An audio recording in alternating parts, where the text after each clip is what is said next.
Velkommen til Somali News. Denne udsendelse handler om den somaliske organisation Horn of Africa Diaspora Organisation. Organisationen udfører et stort arbejde for at hjælpe mennesker i nød i Somalia. I dag har vi 2 ildsjæle somalier, som er medlem af organisationen. Abdurrazak Mohammed Laili, Abdulaziz Mohammed Laili, og Faiza Mohammed Laili. Velkommen til programmet. Tak. Første spørgsmål er, vi ønsker, at I fortæller os jeres baggrund. Jeg kom til Danmark i 91 som flygtning fra Somalia, og jeg er uddannet landbrugstekniker. Så hele min familie der bor her i Danmark. Normalt man kan sige, at jeg kommer som flygtning i Danmark og ender med som succes for videregående uddannelse og tilbage til hjemlandet, hvis det blev en gang i fred. Men lige nu håbfuldt det er håb. Så er der håb, i hvert fald i Somalia, helt sikkert. Ja. Og Faiza, kan du også, jeg ved godt, I er jo søskende, helt sikkert. Ja, det er rigtigt. Men I har jo forskellige baggrunde, kan jeg godt tænke mig at høre. Jeg kommer i Danmark 89. Jeg var ikke flygtning faktisk, jeg var gift til en mand fra Danmark. Så derfor jeg kommer, kalder man familie som er. Men jeg var boet i 10 år i Danmark, så jeg går tilbage igen til Afrika. Mm. Så jeg lige kommer tilbage igen 2009 i Danmark. Ja, du kom tilbage efter 10 år. Efter du boede her i Danmark 10 år, så rejser du til Afrika og kom tilbage. Ja. Nu er du kommet tilbage igen. Til 2009 jeg kommer. 2009, ja. Tak for. Ja. Vil du tilføje noget, eller skal vi fortsætte? Du skal fortsætte. Ja, som jeg ved, I har oprettet en frivillig organisation, som hedder Africa Diaspora, Horn of Africa Diaspora Organization. Yeah. Hvad var formålet med jeres organisation? Ja, Horn of Africa Diaspora er en frivillig forening eller organisation, man kan sige, som har hovedkontor her i Aarhus, og medlemmerne det er hovedparten, det er flygtning eller indvandrere, som har baggrund i Somalia og Etiopien, og også andre, der er interesseret i.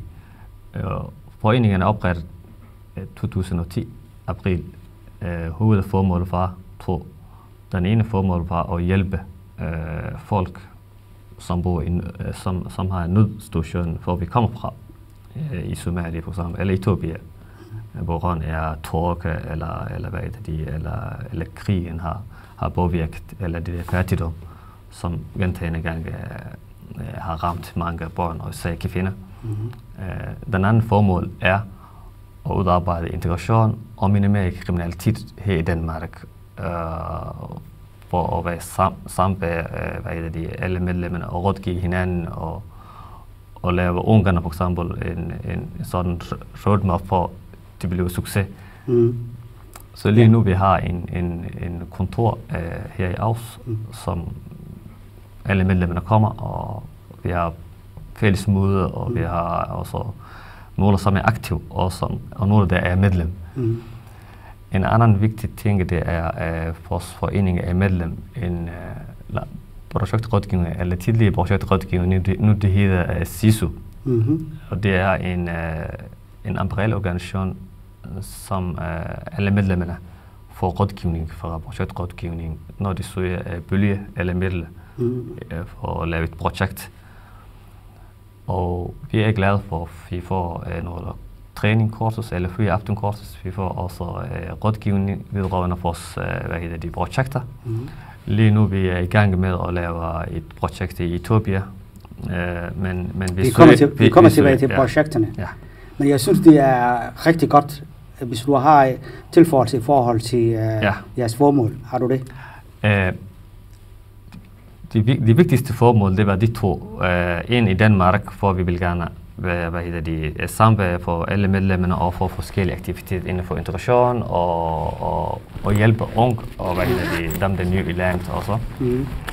Og den anden, det er for at hjælpe folk i nød i Afrika, især i Etiopien, Somalia og også Kenya. Vi starter først i Etiopien, men vi er i gang nu i Somalia og også andre områder. Så det var de to hovedformål. Ja, det lyder fornuftigt.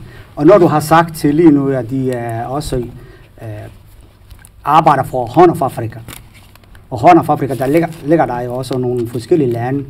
Det er ikke kun Somalia. Du nævnte også Etiopien. Ja. Er der andre lande, der også involveres, ud over Somalia og også Etiopien? Foreningsnavn, den hed først den Etiopien-forening. Dengang vi stiftede den. Det var kun dansk-etiopisk, område, vi skulle arbejde i Danmark og Etiopien.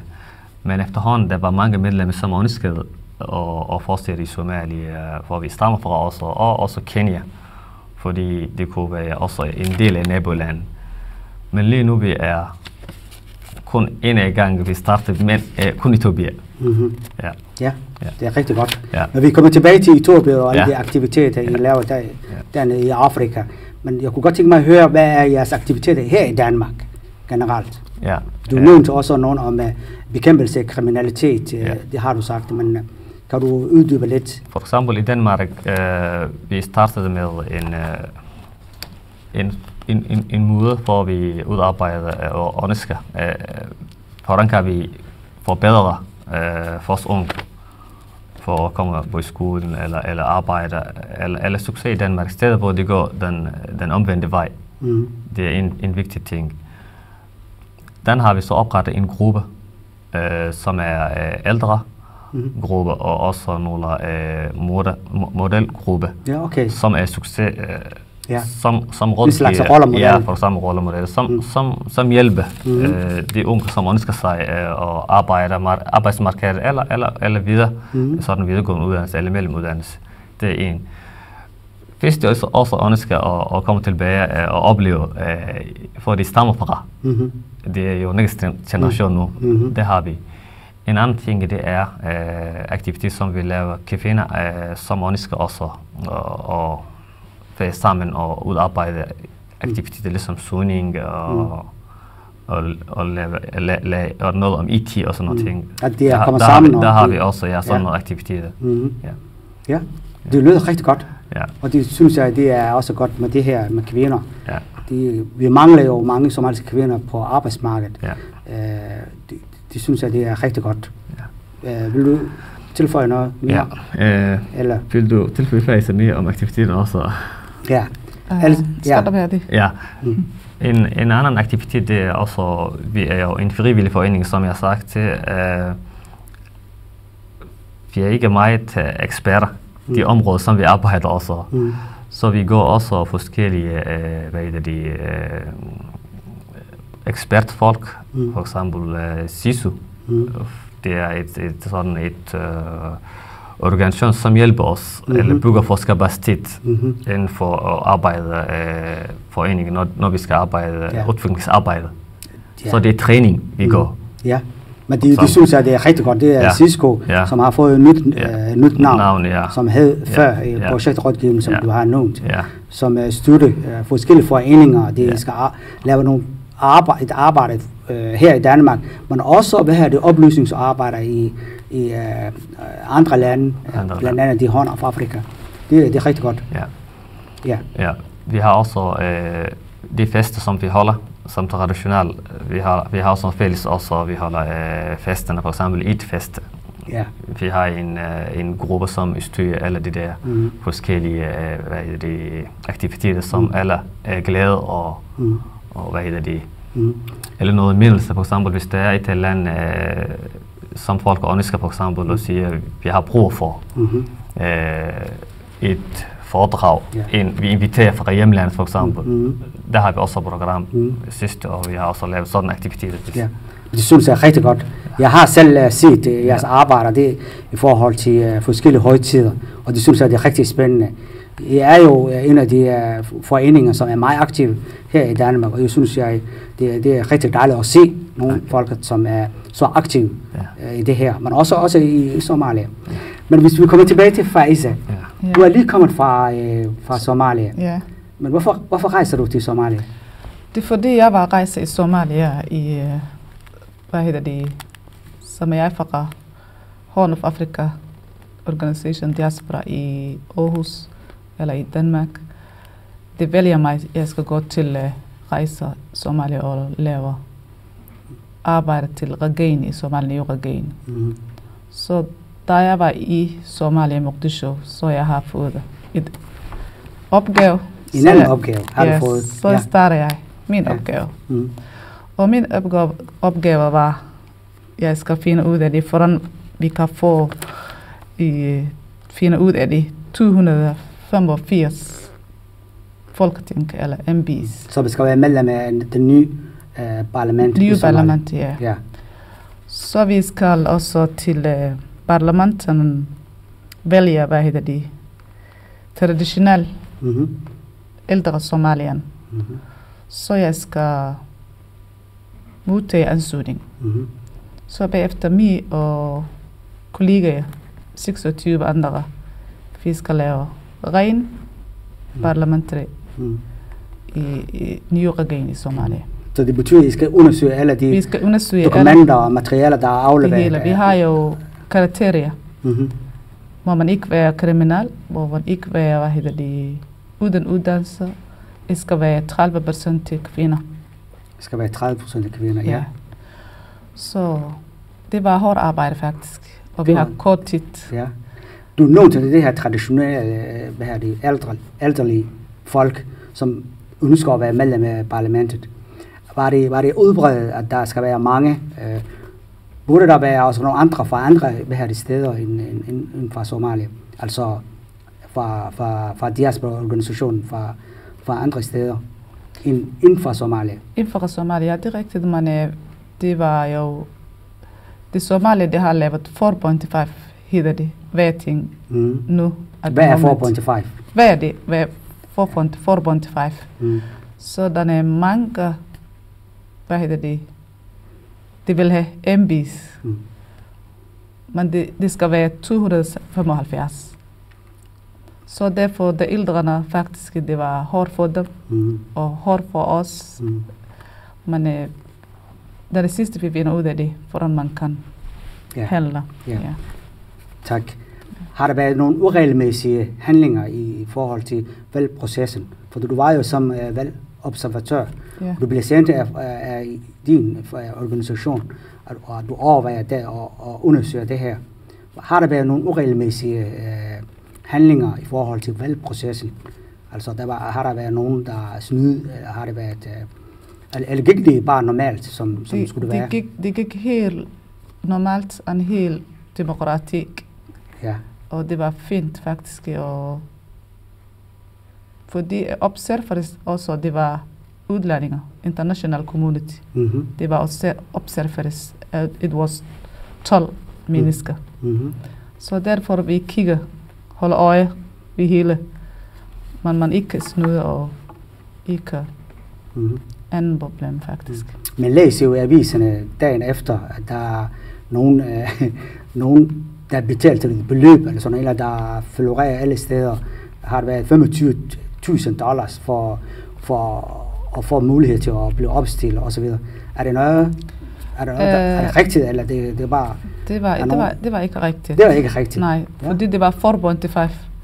Ja. Så de ældrene, de vælger for eksempel 3 mænd fra den stamme. Okay. Så det betyder, det er klanbaseret? Det er klanbaseret, ja. Men man ikke køber og betaler penge, eller... Okay. Det var kun løgn. Så du kan ikke købe jo nogle klan? Nej. Bare hvis jeg køber nogle klan, så kan jeg godt købe. Det er faktisk ikke. Masser af dem. Nej. Og det jeg tænker på, der blev sagt, at du sagde også, at der skulle være 30% af kvinder i parlamentet. Hvorfor 30%? Hvorfor siger man ikke, at du skulle være 50%? Det er det, der er mest demokratisk. Men man ikke siger 50%, fordi det er meget svært i Somalia på et tidspunkt.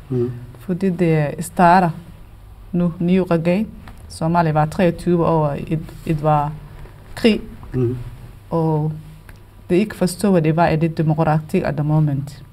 Derfor 30%, man må ikke få 30% i stedet væk. Det er kun 12%. de får begyndelsen. Men efter 4 år, vi håber 50%. Ja. Det betyder, at vi har ikke nået 30% Endnu. Hvorfor har vi ikke nået? Fordi det står der, at man skal være 30%. Det er meget, meget hårdt arbejde, faktisk. Er det kvinderne, der ikke ønsker at komme i parlament? Kvinderne ønsker, man ældrene ikke ønsker. Det ikke forstår, der er så meget ældre. Betyder det, at det er mænd, ældre mænd? Ældre mænd, ja. Ja, der vil udelukke kvinderne, at det bliver opstillet. Det er rigtigt, ja. Ja. Og hvor går kvinderne dernede i Somalia? Kvinderne, det bliver så meget. Han er stadigvæk, vi vil gerne lave regering og ny parlament, og fordi vi vil have også Somalia, det var ikke rigtig regering. Det var kun, hvad hedder det på dansk? Det er midlertidig regering. Ja. Så vi ønsker det almindelige regering. Derfor, hvordan man kan arbejde, vi kigger bare. Det synes jeg, det er noget, vi herfra, fra diaspora-organisationen skal tage op og opfordre alle kvinder, altså somaliske kvinder, at det skal være en del af samfundet, og det skal være 50%, fordi det forstår vi ikke her, i hvert fald fra diaspora-organisationen, at det stadigvæk fortsætter, og her er det 30%, og her er ikke noget 30%, nu er der der er kun 12%. Der er kun 12%. Yeah. En anden ting, jeg læste i aviserne på et andet tidspunkt, at du blev truet, dengang du var i Somalia. Jo. At der er nogen, du fik masser af mails og opkald, telefonopring og masser af andre ting. Hvad skete der? Det var rigtigt. Det var nogen ringede til mig midt om natten, og det sender mig sms, og det siger, at du blev dødt 24 timer. Ind i 24 timer. Så jeg tror faktisk, at det var inside i hotellet. Men det var det ikke. Så jeg er bange for mig, og jeg er bekymret, og man så bagefter, da klokken 7 eller klokken 6, så var jeg bagefter. Okay. Så jeg går til Amazon om morgenen, og så jeg fortæller det hele, så vi fik en meget security mere. Men hvorfor bliver det truet? Hvorfor? Hvad er deres begrundelse, at det gør det? Fordi du prøver at hjælpe dem, altså somalierne. Det blev så for de siger 30% i kaféerne. Og for at lave, hvad hedder det, almindelig regering. Der er mange mennesker, der vil ikke have det, Somalia kommer igen. Okay. Derfor, der er nogen, der har interesse, at somalierne ikke kommer sammen og bygger deres land, og være et land, som hedder Somalia. Fordi der er nogen, der har fået nogle økonomiske interesser, og nogle andre interesser. Det er rigtigt. Det er det, der er. Ja. Men det var godt nok... Men hvad sker der bagefter? Har du... Mødte du nogen, eller hvad sker der bagefter? Det ikke sker noget galt bagefter. Vi ville være i vores arbejde, eller vores opgave, kan man sige. Så bagefter, jeg rejser tilbage til Danmark. Så rejser du tilbage? Ja. Du flygter ikke fra Somalia, du bare rejser almindeligt? Almindeligt, ja. Det er ikke nogen, der løber efter dig med gevær? Nej, det er det ikke. Abdi Aziz, I har jo lavet en del projekter, det er du også, du var med. En del projekter i Somalia. Hvad var det formålet med projekterne, I har udført i Somalia? Vi har ikke lavet faktisk mange projekter lige nu. Vi er i gang med at lave en projekt, men det vi har lavet, det er forundersøgelse af den projekt, vi er i gang med nu. I laver forundersøgelse for projektet, som skal gennemføres dernede? Det tager tid, når man laver projekt. Der er noget kriterier, man får det selvfølgelig med, ifølge Danidas, når man søger bølge fra Danida. Og det kræver jo, at man laver det, man kalder forundersøgelse. Ja, man skal lave forundersøgelse. Og først, det er noget ønske fra altså, de folk, som har brug for hjælpen. Og når de har sugt, eller har bedt om os, så kan vi udarbejde det, hvordan vi kan gøre det, hvilken eksperter vi har brug for, hvilken bølge eller finansisk. Vi kan dække det. Men formålet, hvis jeg svarer formålet, det er den er tydelig faktisk, selvom vi er frivillige. Men der er meget problemer, hvor vi kommer fra. Etiopien og Somalia, færdigheden, den stiger, korruptionen stiger, og også krigen, borgerkrigen stiger. Så det var en af også formålet, kan vi gøre noget ved det som diaspora, som bor her i Danmark. Og mange af os, de synes, det kan vi godt Vi kan godt bruge vores tid, vi kan bruge vores, vi kan lave nogle andre links, dem der ønsker at hjælpe sammen med regeringen eller andre NGO'er, som udarbejder i stedet også. Så vi startede med at lave, eller dække de gap mellem regeringen og budget og hvor vi kan, for eksempel. For eksempel, det vi tænker på første, det er for at udarbejde fortællevirksomheder for at udarbejde fred først. Ligesom Faisal nu, hun fortæller, for det civile samfund, det er ikke så meget aktiv. Og civilt samfund, hvis det er aktivt, hvis folk deltager fred og fortæller, man kan ikke kun udføre, for at søge kun bølge eller bing. Det vigtigste, det er at forklare folk. Forklare, oplyse folk. Ja, opløsning for eksempel. Hvordan kan vi nå fred, og efter fred kan vi så kan vi udvikle, fordi vores land, det er jo ressourcerig. Det er ikke fattigt land. Nej, men der er jo nogle egoistiske folk, som laver hele tiden korruption, og det er uretfærdigt, og det er derfor det kommer fra uretfærdigt i krigen. Så hvad vi mener, det er at være aktiv af samfundet, i stedet for at være udenfor. Vi kan godt leve her i Danmark fred, men vores familie og vores venner, og hvor vi samfundet, de lider. Og de lever forfærdeligt liv faktisk, og de bliver endnu værre og endnu værre også. Så kun internationale billiard og multi kan ikke dække det. Vi kan være en del af løsningen. Det var en vigtig ting, som vi tænkte på. Så vi har fået noget træning og kursus fra projektrådgivning, og det er på den måde, vi startede. Indtil nu, hvad vi har lavet, hvis jeg forestiller, det er, vi har inviteret høje officerer fra Etiopien, fra det bor Somalien også, og også mange community. Vi holdt 2011 en konference i København, hvor det var udenrigs, også ministeriet noget deltager, og ambassaden fra England og også i Sverige. Det var en debat om, hvad er problemet, og hvordan kan vi løse, og det var noget, som der udkom også den debat. Vi har inviteret os, og så vi var rejst til Etiopien sammen med også mange af medlemmerne. Ikke kun i Danmark, men også andre steder i Europa, også, som vi har samarbejdet også. Så vi nåede til at besøge vores folk, og vores folk var glade for os at sige os. Det er ikke bare for at hjælpe dem med penge, men moralisk, at vi kommer og besøger dem. For Isaac var med også dengang, og nogle af dem andre søskende og andre også. Og også for os, vi var glade for, fordi mange af os har været mange år i Danmark, 20 og nogle mere, nogle 10 år. Og når de kommer til hjemlandet første gang, så der er noget ændring indeni. Fordi folk savner jo meget også, hvor de kommer fra. Når du siger, jeg ved godt, du vil sige meget, men når du siger, hvad er det, Etiopien, så mener du et område, som ligger under Etiopien, som er en del af Somalia faktisk, og det hedder Reserve Area, eller Ogaden-området. Jeg ved ikke, hvor mange mennesker, der bor i befolkningen. Etiopien, når jeg siger, selvom jeg kommer fra Somalia, jeg er født i Somalia, men min far, han stammer fra Etiopien.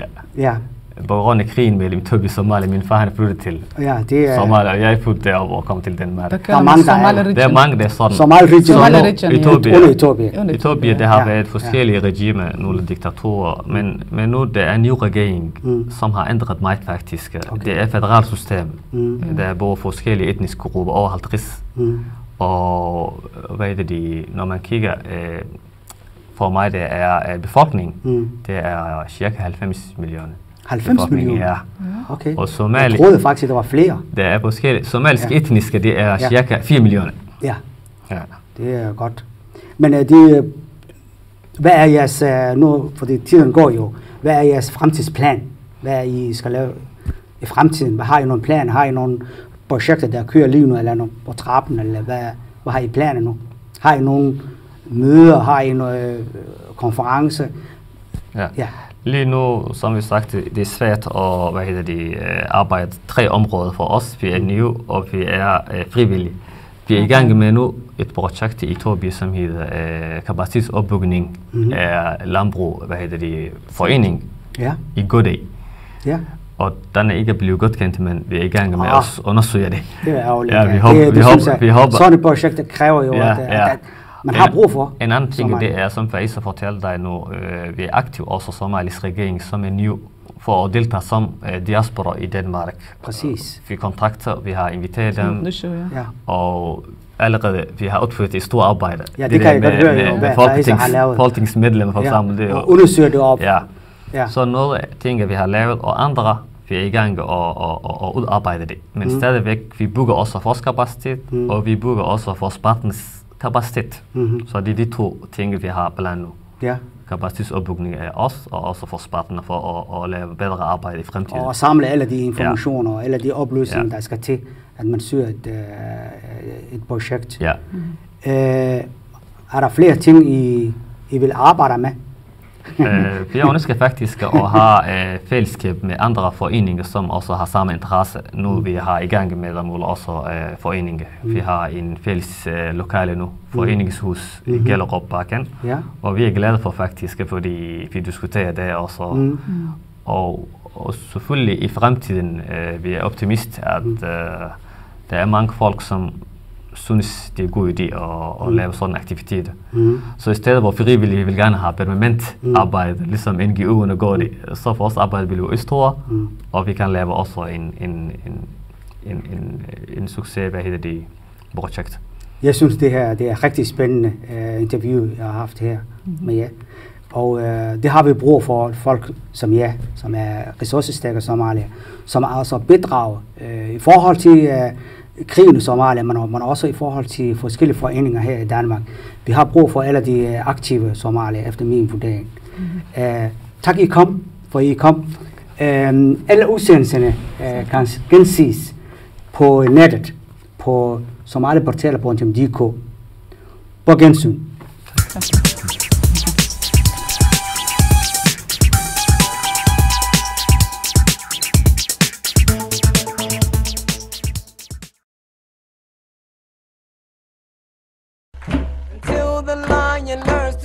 The tales of hunting will be weak. My poetry hails within the streets. My poetry fails to be discreet. It travels across the earth and seas, from Somalia to the West Indies. It knows no boundaries, no cheese. It's studied in parts of Greece.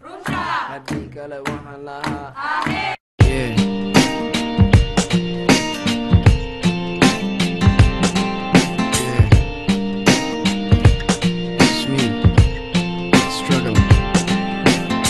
Start out just to vibe out. I ain't about to bow out. I'm more gangster than you are, but I ain't about to route. My season will come, it has to.